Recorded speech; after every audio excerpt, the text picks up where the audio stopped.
2020年3月、熱狂の中幕を閉じたエボジャパン2020から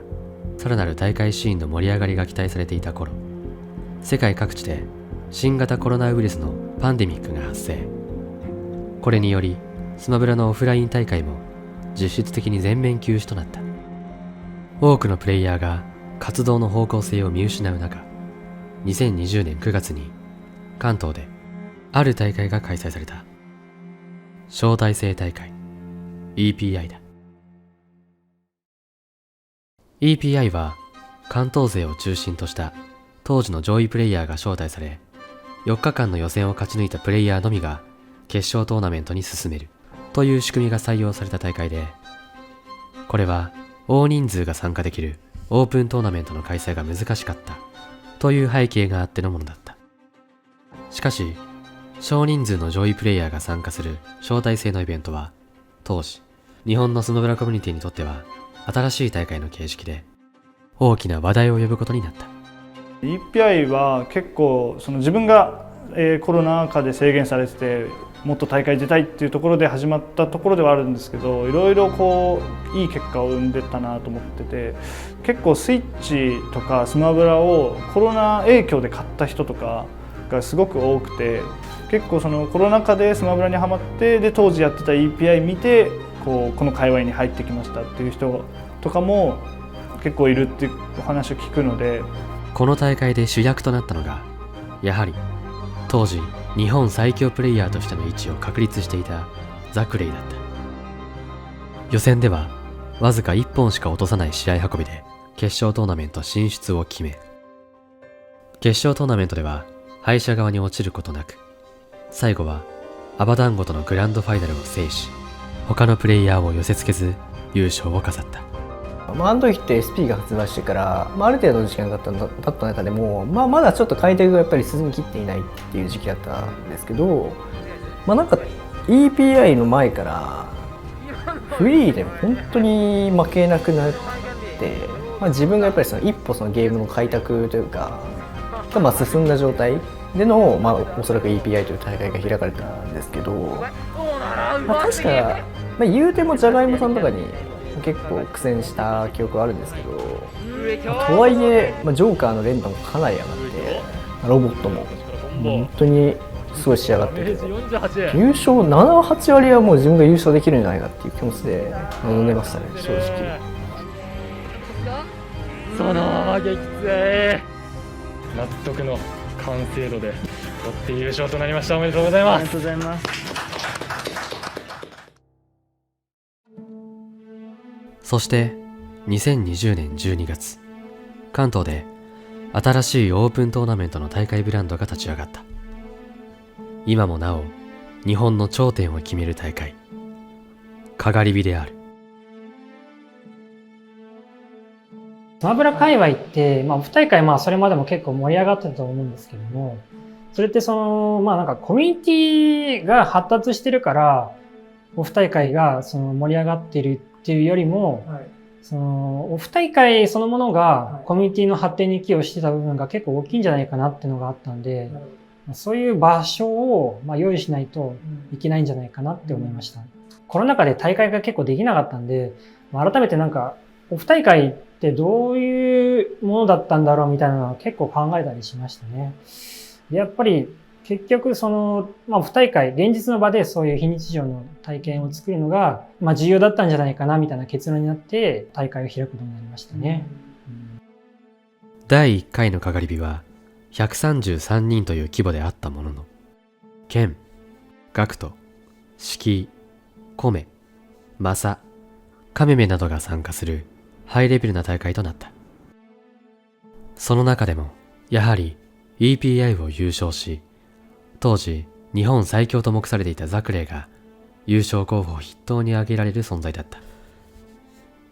ザクレイは順調にトーナメントを勝ち進み、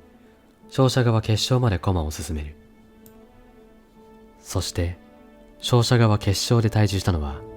ソニック使いのケンだった。ザクレイとケンはスマブラ SP 発売以降幾度となくぶつかってきた二人でもある。勝敗は EGS カップでケンが勝利を収めた以外はすべてザクレイが勝利しており、スコアはザクレイの9勝1敗という圧倒的なものだった。その中でも、かがり火直前に名古屋で開催されたメースマのウィナーズファイナル、グランドファイナルを両方 3-0 で制したことは強いインパクトを残しており、ケンにとってザクレイは天敵とも言える存在だった。そのため、かがり火でのこの2人の対戦においても、ザクレイが勝利することをほとんどの人が予想していた。しかし、この日のケンは違った。自分を何度も打ち負かしてきた宿敵相手に絶対に食らいつくという執念を感じるようなプレーを見せ、ザクレイから2本を先取し追い詰める。さっきまで投げ多かったのが結構今 D に効いた感じありますね。そうですね。しかし横京、しかしその場でうまいからそうだろうわ抜けれる上側に抜けましたすぎる最後はダウンの奥攻めで横スマッシュを合わせ、見事 3-0 でケンが勝利。今までの思いも背負っているかのような戦いぶりに多くの人が心を打たれた。そのままグランドファイナルを制し、記念すべき第1回かがり火チャンピオンの称号はケンのものとなった。ケンとの違いは、ケンとはもうめちゃめちゃ仲良くて、フリーとかも普段やっぱやってる中で、勝率もやっぱいいし、大会でもしばらく負けなかったっていう中での敗北だったんで、向こうからしたらやっぱり久々に勝てたっていう思いがあると思うんで、あれは悔しかったですね。けど全然なんか、僕はケンというプレイヤーを評価しているので、そこまで思うところはなかったですけど。そしてかがり火はその後も多くのドラマを生み拡大を続ける。その後行われたかがり火3は当時のイベント規制もあり、参加者132人という規模の大会となった。しかしかがり火3が1回目のかがり火と異なった点が一つある。それは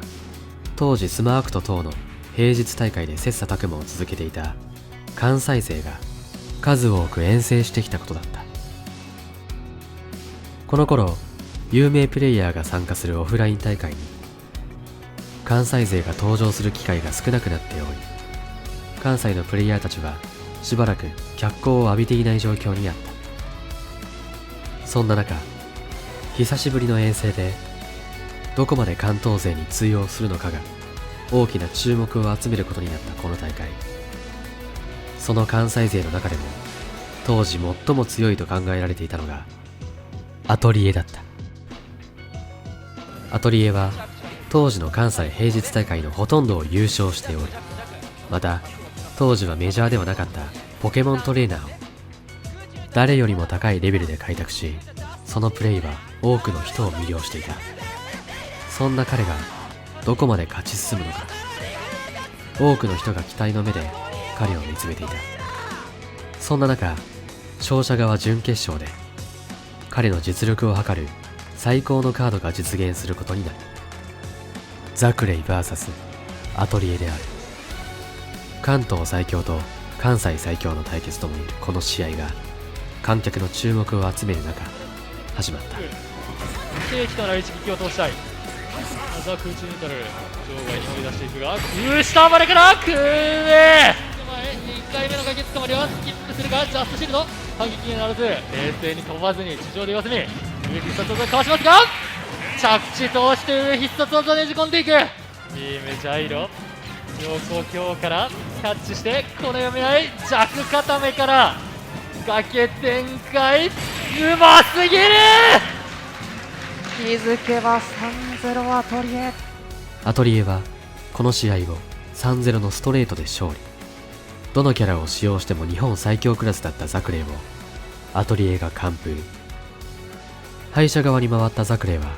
同じく関西勢の赤キクスに敗れ、さらにこの大会でトップ3を関西勢が独占したことで、かがり火3は関東が中心となっていた競技シーンに衝撃を与える大会となった。2021年6月に開催されたかがり火4では徐々にイベントの規制が緩和されたこともあり、382人の参加者が集まる大型大会となった。この大会では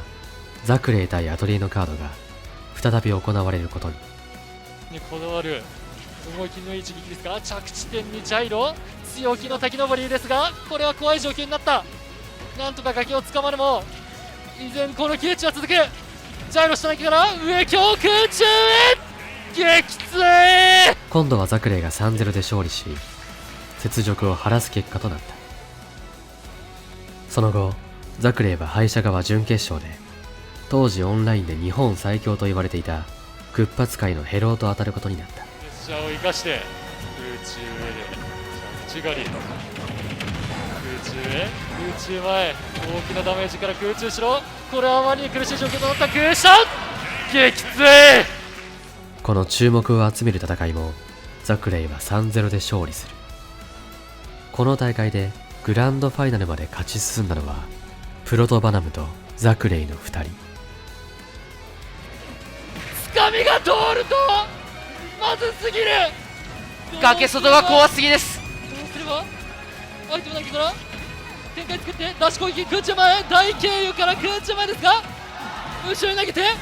わからない状況。空中での持続の長い技を外からやり過ごします。つかみは強気に振っていきますが、前の袖シールド様子見から下スマッシュ怖い。空中ニュートラルよく引きましたね。差し関係チャンピオン右京つかみまずいメガボルトで撃墜。最後はプロトバナムの面々が勝利を収め、大型大会自身初優勝を飾った。2021年10月に開催されたかがり火5ではさらに参加者が増え512人の大会となった。依然として日本のトッププレイヤーと目されていたザクレイはこの大会で驚くべき決断を下すことになる。大会の10日前にリリースされたばかりの最後の DLC キャラ空を使用したのである。ザクレイは予想を大きく超えるパフォーマンスを見せ、トップ8までにチョコ、シキーといった上位プレイヤーを下し、勝者側準々決勝では